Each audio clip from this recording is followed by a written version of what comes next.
We wanted to create something that stood out from the crowd a little bit. This is the reveal of the big mystery that Halo and Halo 2 have been driving toward. Where are we? Who is this? What's happening? The Covenant have uncovered something that is immense. It's this gigantic Forerunner structure that just looks huge. Now that he's looking out over this massive thing, the player's going to say, what is that? The other part of the story that's important, of course, is that Cortana is in trouble. I'll detonate in Emberclad's reactor, just like we did the Autumns. No, I don't want to chance a remote detonation. I need to stay here. Cortana has been left away from the Chief. She's in the clutches of the Gravemind. I will pass, and you will pass.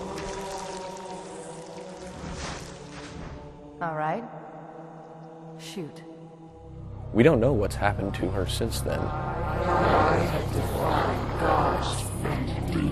We don't know it's Cortana. It could be any sort of bizarre, almost satanic sort of voice. I am your shield. I am your sword. Something seems wrong. I know you. Your past. Your future. I think the expectation is huge. Everybody I talk to, if you mention Halo, everybody immediate reaction is, how's Halo 3? I think what is going to strike people is the scale. That's real stuff way out there. I mean, we pushed it as far as we possibly could push it. We always wanted to have that epic feel, but due to the limitation of technology, it always fell short.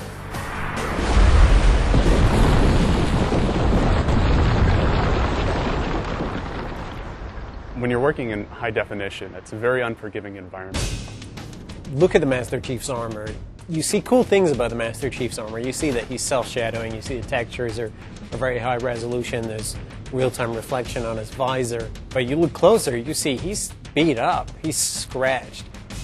He has been through some horrific battle, and we're actually showing that on the Chief this time around. If people show just a pre-rendered movie, then there's always going to be speculation about, well, yeah, sure, your engine's not going to be able to do that.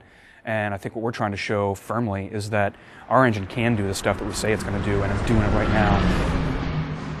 What we're building here is our bar for where we're going to shoot for in real gameplay. It's great. There's 90 guys here. Half of them are artists, half of them are engineers. And it's like oil and water. All the left-brain people and all the right-brain people, and both groups think that they're really the people in charge. Apparently engineering is quite important. Oh, of course, it's a science. I like to draw pretty pictures. So I get to do that, I suppose. It's all about the lighting. It's all about the the additional detail, the bump mapping. I can't remember all their terminologies, and the Hudahada and the triple specular shields and so on and so forth. In Halo 3, you have like entire dynamic range available for you. So things are bright, things are dark. You have the whole contrast there. For example, the sky. It's a new way of doing our sky, like from Halo 2. Every now and then, it'll catch my eye still, and then realizing, wow, I can't believe we're able to pull that off. For the announcement, it's gone really well. It hasn't been as much of a monkey shit fight as it could have been. Poon would be people make decisions that affect us and they don't really worry about it. Like, oh, it's all right, the sound guys will figure it out at the end of the chain. And we do, always, but sometimes it feels a little like you got shat on a few too many times.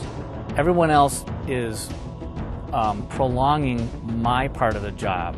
I'm actually just making it better. So that's how that works. I think Marty's is pretty diverse in the way that he composes and the styles that he composes in. The fanfare is actually a new theme. And I don't know if it's ever going to show up ever again. At times he's pulling out, Enya. Oh no, I didn't say that.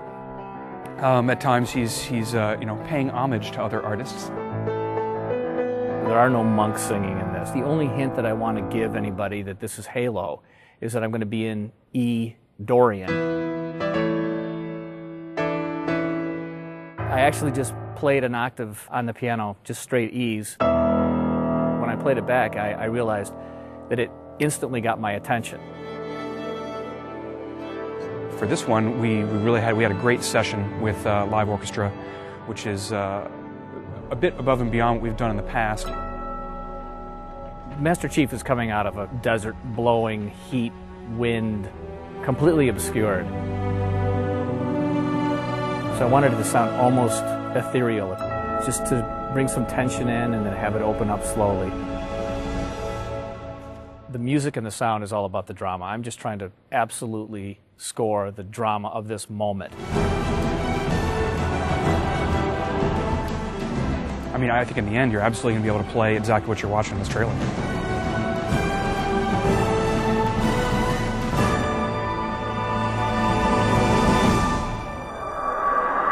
This is Spartan 117. Can anyone hear me? Over. Well, we had such a great ending to Halo 2, where Master Chief said, I want to finish the fight. Master Chief, you mind telling me what you're doing on that ship? Sir, finishing this fight. Which had most Halo players universally screaming and throwing their controllers at their TVs because they didn't get to finish the fight. Well, I didn't say anybody threw their controller. They might have dropped it in amazement.